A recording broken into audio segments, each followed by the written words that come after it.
Hello, everyone.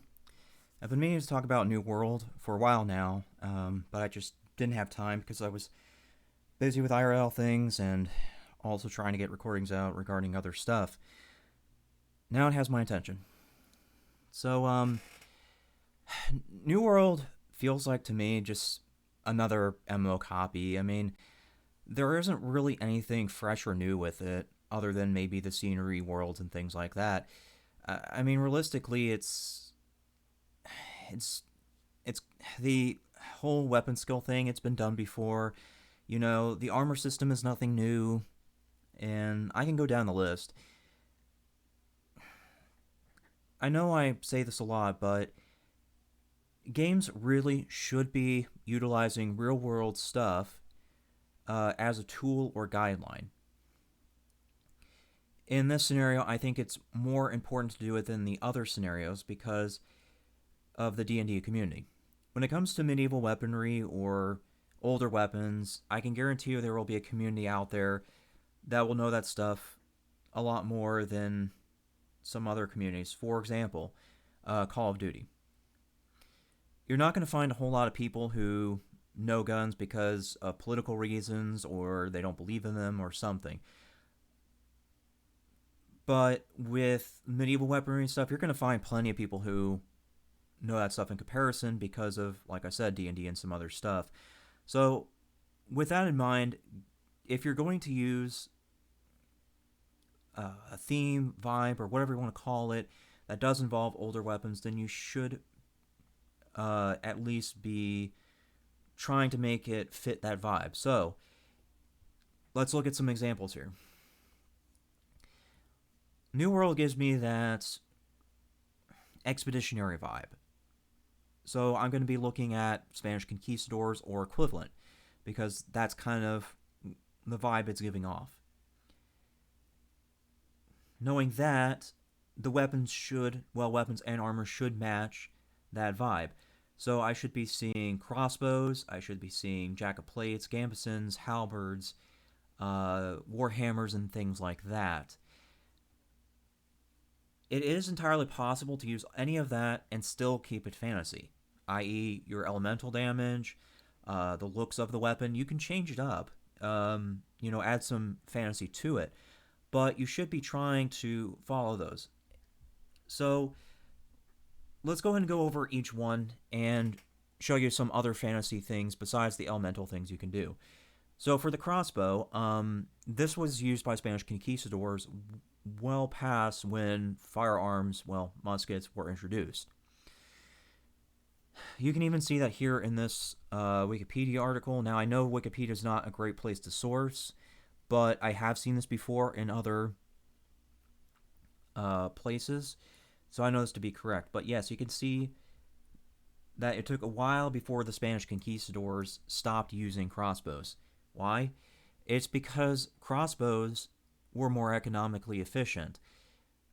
Black powder, muskets, all of that was at the time expensive to make, from what I've read. With a crossbow, it was just wood and metal, which is not really hard to do.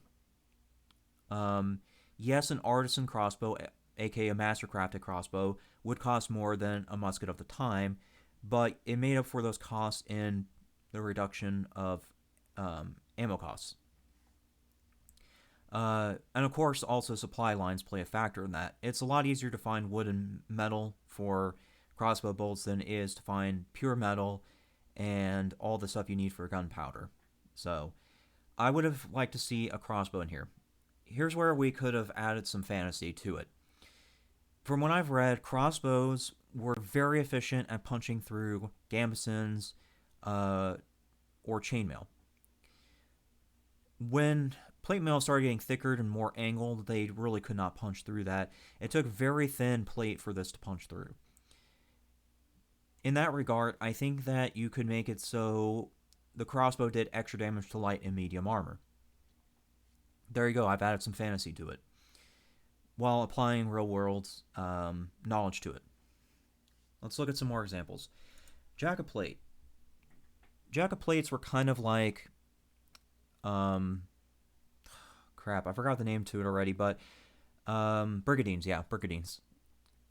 So Jack of Plates, even though they were obsolete for main wars at the time frame described in the vibes that we just mentioned, expeditionary stuff, as you can see here, they were used in the New World by Pilgrim Fathers. And you can even see there's one dating back to 1607 that was found in Jamestown. This is something mentioned elsewhere, so again, I'm not worried about referencing Wikipedia here. It just makes it easier for me to find the information and compile it. Jack of Plate is kind of heavy in comparison to some other stuff, so I would classify this as medium armor for a game due to its weight. It was lighter than chainmail, but heavier than Gambeson's. So I would consider that to be medium armor. This right here would have been great for New World, not just for the fact that it fits the vibe, but also because it's a little bit more realistic. Leather armor was almost never used. It may have been used as supporting armor, but it was almost never used because it was difficult to repair or replace in a lot of cases. That's why stuff like Jack of Plates, chainmail, and the other stuff was more common at the time.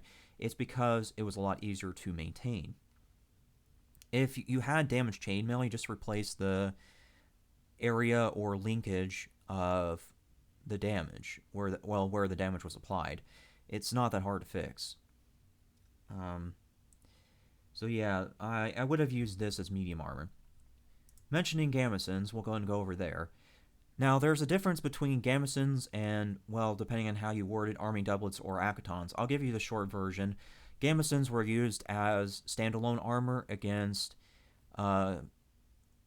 really anything, although it wouldn't have been as effective as, say, chainmail for slashing damage. But yeah, an arming doublet or akaton was worn under armor. So that's the main difference between the two. So you can see there that this kind of ties into what I was saying with the crossbow, where you could make it so it does more damage to light and medium armor. It would do more damage to these Gambesons and Jack of Plates than, say, a longbow, because that's realistic. The crossbow had enough force to punch through stuff like this. Moving on. Another area where you could have applied real-world stuff to give that expeditionary vibe is something like the Halberd and Warhammer. The Halberd was used for a very long time. It was a very successful weapon in rank and file up until the 16th century or so. It's disappointing to me to see games not have halberds in them due to their historical significance and the fact that they were extremely effective weapons. Yeah, I was expecting to see this given the New World vibes, but unfortunately not the case. Maybe later on they'll add it. As far as Warhammers are concerned, so there's two ways that this could go. They could use something like the Lucerne Hammer, which is a polearm weapon, or they could have just gone with a straight Warhammer.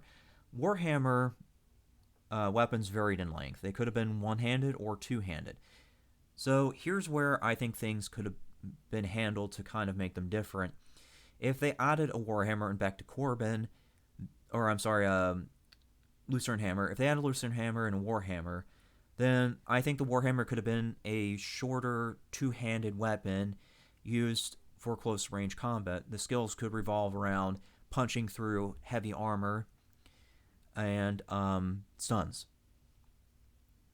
It's meant to be up close and very aggressive. I think that's what a Warhammer could have done. The Back to Corbin could have been more of a standoff weapon. Just like the Halberd, you could definitely use it as a standoff weapon. So in that scenario, I would say the Lucerne Hammer in comparison to the Warhammer does the same thing, which it does do damage to heavy armor, but you can make it so like it has retreating abilities and things like that. If you watch videos on Halberd combat, you'll find very quickly that it is a great weapon for standoff fighting and or deflecting attacks.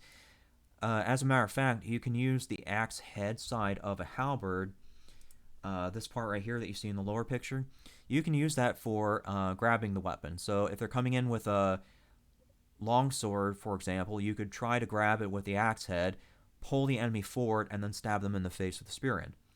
The halberd's a very versatile weapon. Not only is it great for defeating infantry, but it was also very good at defeating cavalry. It had a hook on the other side that you could use for trying to grab people off their horses. So, while the spear is certainly a very powerful weapon, I don't agree with it being in New World. I did see that that would be added. I think the halberd would have been a better fit. The spear, while it was an extremely effective for a very long time, the problem is it wasn't as versatile as, say, a halberd.